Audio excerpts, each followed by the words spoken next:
ಖುಷಿಯಾದ ವಿಷಯ, ಸಂತೋಷದ ವಿಷಯ.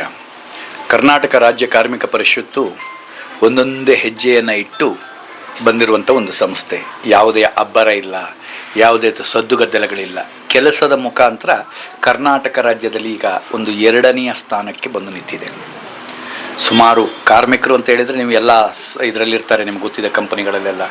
ಒಂದೊಂದು ಕಂಪನಿಯಲ್ಲಿ 2,000 3,000 ಸದಸ್ಯರುಗಳನ್ನು ಹೊಂದಿ ಸುಮಾರು 14 ಲಕ್ಷ ಕಾರ್ಮಿಕರನ್ನು ಇವಾಗ ಕಾರ್ಮಿಕ ಪರಿಷತ್ ಹೊಂದಿದೆ. ಅದಲ್ಲದೆ ಬಹಳಷ್ಟು ಕೆಲಸಗಳನ್ನು ಮಾಡಿದೆ.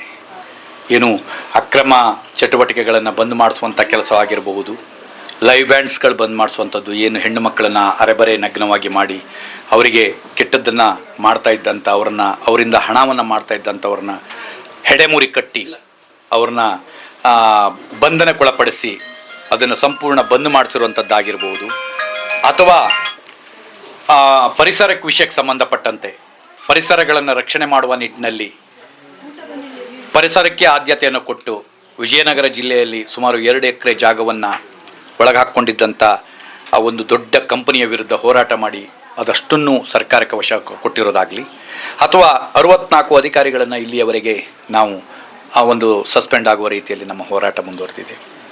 ಹಾಗೆ ಬಹಳಷ್ಟು ಕಡೆ ಒಳ್ಳೊಳ್ಳೆ ಕೆಲಸಗಳನ್ನು ಮಾಡಿದ್ದಲ್ದೇ ಬೆಟ್ಟಿಂಗ್ ದಂಧೆ, ಅಕ್ರಮ, ನಾವು ವೈದ್ಯರು ಅಂತ ಹೇಳಿ ಸುಳ್ಳು ಹೇಳಿಕೊಂಡು ಯಾವುದೋ ಸ್ಟಾಫ್ ನರ್ಸ್ಗಳಾಗಿದ್ದವ್ರಂಥವ್ರು ಮಾಡಿಕೊಂಡು ವೈದ್ಯರು ಅಂತ ಹೇಳ್ಬಿಟ್ಟು ಇಂಜೆಕ್ಷನ್ ಕೊಡ್ತಾಯಿದ್ರು. BMS ಮಾಡಿದವ್ರಿಗೆ ಇಂಜೆಕ್ಷನ್ ಕೊಡ್ತು. ಅದು ಸುಮಾರು 958 ಕ್ಲಿನಿಕ್ಗಳನ್ನ ಬಂದ್ ಮಾಡಿಸೋ ಮುಖಾಂತರವಾಗಿ ಕರ್ನಾಟಕ ರಾಜ್ಯದಲ್ಲಿ ನಮ್ಮದೇ ಆದಂಥ ಒಂದು ಸದ್ದನ್ನು ನಾವು ಮಾಡ್ತಾಯಿದ್ದೇವೆ.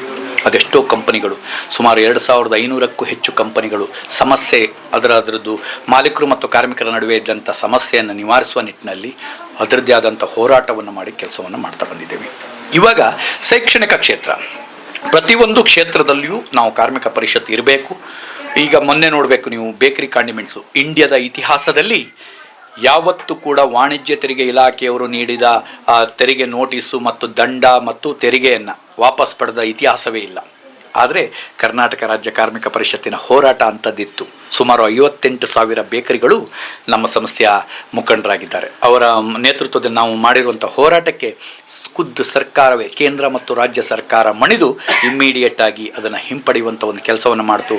ಆ ಹಿಂಪಡೆದಿರುವಂಥ ಉದಾಹರಣೆಯನ್ನು ಆಂಧ್ರ ವಿಧಾನಸೌಧದಲ್ಲಿ ಹೇಳ್ತಾರೆ. ರವಿ ಶೆಟ್ಟಿ ಎಂಬ ಹೋರಾಟ ಮಾಡಿದಂಥ ಕಾರ್ಮಿಕ ಮುಖಂಡನ ಹೋರಾಟಕ್ಕೆ ಮಣಿದು ಅಲ್ಲಿಯ ಕರ್ನಾಟಕ ಸರ್ಕಾರ ಅದನ್ನು ಹಿಂಪಡಿತು. ಅದೇ ಮಾದರಿಯಲ್ಲಿ ನಮ್ಮಲ್ಲಿ ಕೂಡ ಹಿಂಪಡಿಬೇಕು ಅಂತ ಬಿಟ್ಟು ಕೇಳ್ತಾರೆ ಅಂತ ಹೇಳಿದರೆ ಅದು ಕಾರ್ಮಿಕ ಪರಿಷತ್ತಿನ ಹೆಮ್ಮೆ ಅಂತ ಹೇಳಲಿಕ್ಕೆ ಭಾಳ ಖುಷಿ ಆಗ್ತದೆ. ಈಗ ಕ್ರೀಡಾ ಕ್ಷೇತ್ರ, ವೈದ್ಯಕೀಯ ಕ್ಷೇತ್ರ ಮತ್ತು ಎಲೆಕ್ಟ್ರಿಕಲ್ಸು, ಡ್ರೈವರ್ಸು, ಆಟೋ ಚಾಲಕರದು, ಇವರೆಲ್ಲರದ್ದು ಕೂಡ ಒಂದೊಂದು ವಿಭಾಗ ನಮ್ಮಲ್ಲಿದೆ. ಹಾಗೆಯೇ ಶೈಕ್ಷಣಿಕ ಕ್ಷೇತ್ರ, ಯಾಕಂದರೆ ಇದು ಬಹಳ ಮುಖ್ಯವಾದ್ದು. ನಾವಿವತ್ತು ಹೋರಾಟವನ್ನು ಶೈಕ್ಷಣಿಕ ಕ್ಷೇತ್ರ, ಶಿಕ್ಷಣ ಅನ್ನೋದು ಬಹಳ ಅತ್ಯುತ್ತಮವಾಗಿದ್ದರೆ ಮಣಿಯಣ್ಣ, ಬಹಳ ಅತ್ಯುತ್ತಮವಾಗಿ ಶೈಕ್ಷಣಿಕ ಕ್ಷೇತ್ರ ಅನ್ನೋದು ಇದ್ದಿದ್ದೇ ಹೋದಾದರೆ ನಾವೆಲ್ಲ ಬೀದಿಗಿಳಿದು ಹೋರಾಟ ಮಾಡಬೇಕಾದ ಅಂಥ ಅವಶ್ಯಕತೆ ಯಾವುದೇ ಕಾರಣಕ್ಕೂ ಇಲ್ಲ. ಶಿಕ್ಷಣದ ಕೊರತೆ ಮತ್ತು ಮೌಲ್ಯಾಧಾರಿತ ವ್ಯಾಲ್ಯೂವಿನ ಕೊರತೆ ಇರೋದರಿಂದ ಇವತ್ತು ನಾವು ಹೋರಾಟಕ್ಕೆ ಮಾಡಬೇಕಾದಂಥ ಪರಿಸ್ಥಿತಿ ಬಂದಿದೆ. ಹಾಗಾಗಿ ಶೈಕ್ಷಣಿಕ ಕ್ಷೇತ್ರದಲ್ಲಿ ಬಹಳ ಹೆಸರನ್ನು ಮಾಡಿದಿರುವಂಥ ಯುವ ನಾಯಕರಿದ್ದಾರೆ. ಇಲ್ಲಿಯ ಒಂದು ಮುಂದಾಳು ಕೂಡ ಹೌದು. ಬಹಳಷ್ಟು ಜನರ ಸ್ನೇಹಿ, ಸರಳಜೀವಿ, ಸ್ನೇಹಜೀವಿ, ನನ್ನ ಆತ್ಮೀಯ ಗೆಳೆಯ, ಬಹಳಷ್ಟು ವರ್ಷಗಳಿಂದ ನನ್ನ ಜೊತೆ ಇದ್ದಂತಹ ಶಶಿಧರ್ ಗೌಡರಿಗೆ ಇವತ್ತು, ಯಾಕಂದರೆ ಅವರು ಶೈಕ್ಷಣಿಕ ಕ್ಷೇತ್ರವನ್ನು ಅವರು ಯಾಕೆ ಹೆಗಲ ಮೇಲೆ ಹಾಕಿದ್ದೀವಿ ಅಂದರೆ ವಿದ್ಯಾವಂತರಿದ್ದಾರೆ. ಅದಲ್ಲದೆ ಅವರೇ ಸ್ವತಃ ಶಾಲೆಗಳನ್ನು ನಡೆಸೋದಲ್ಲದೆ ಆ ಶಾಲೆಯಲ್ಲಿ ಬಹಳಷ್ಟು ಬಡವರಿಗೆ ಉಚಿತ ಶಿಕ್ಷಣವನ್ನು ನೀಡೋದು ಮತ್ತು ಕಡಿಮೆ ಶುಲ್ಕವನ್ನು ತೆಗೆದುಕೊಳ್ಳೋದು, ಮೌಲ್ಯಾಧಾರಿತ ಶಿಕ್ಷಣವನ್ನು ಕೊಡುವಂಥ ಶಾಲೆ. ನನಗೆ ಬಹಳ ಖುಷಿಯಾಯಿತು ಅವ್ರು ನೋಡಿ. ನಾನಿಲ್ಲಾಂದ್ರೆ ಮಾಲೀಕರನ್ನು ಯಾವತ್ತೂ ಸ್ವಲ್ಪ ದೂರ ಇಡೋನು, ನಾನು ಯಾವತ್ತೂ ಹತ್ತಿರ ತಗೊಳ್ಳಲ್ಲ ನಾನು. ಆದರೆ ಇವರು ಮಾಲೀಕರಲ್ಲ, ಇವರು ಇನ್ನೂ ಕಾರ್ಮಿಕರಾಗಿಯೇ ಇದ್ದಾರೆ. ಅವರು ಶಾಲೆಯಲ್ಲಿ ಮಾಡುವಂಥ ಕೆಲಸಗಳು ಇದೆಲ್ಲ ನೋಡಿದರೆ ಕಾರ್ಮಿಕರಾಗಿದ್ದಾರೆ. ಇವರು ಸೂಕ್ತ ವ್ಯಕ್ತಿ ಇದಕ್ಕೆ ಅನ್ನಿಸ್ತು. ಅನುಭವ ಮತ್ತು ಅವರ ಕಾರ್ಯಶೀಲತೆಯನ್ನು ಪರಿಚಯನೆ ಮಾಡಿ ಅವರನ್ನು ಶೈಕ್ಷಣಿಕ ಕ್ಷೇತ್ರದ ರಾಜ್ಯಾಧ್ಯಕ್ಷರನ್ನಾಗಿ ಆಯ್ಕೆಯನ್ನು ಮಾಡಿದ್ವಿ. ಹಾಗೆಯೇ ಅವರ ಕಚೇರಿ ಕೂಡ ಇವತ್ತು ಉದ್ಘಾಟನೆ ಆಗ್ತಾಯಿದೆ.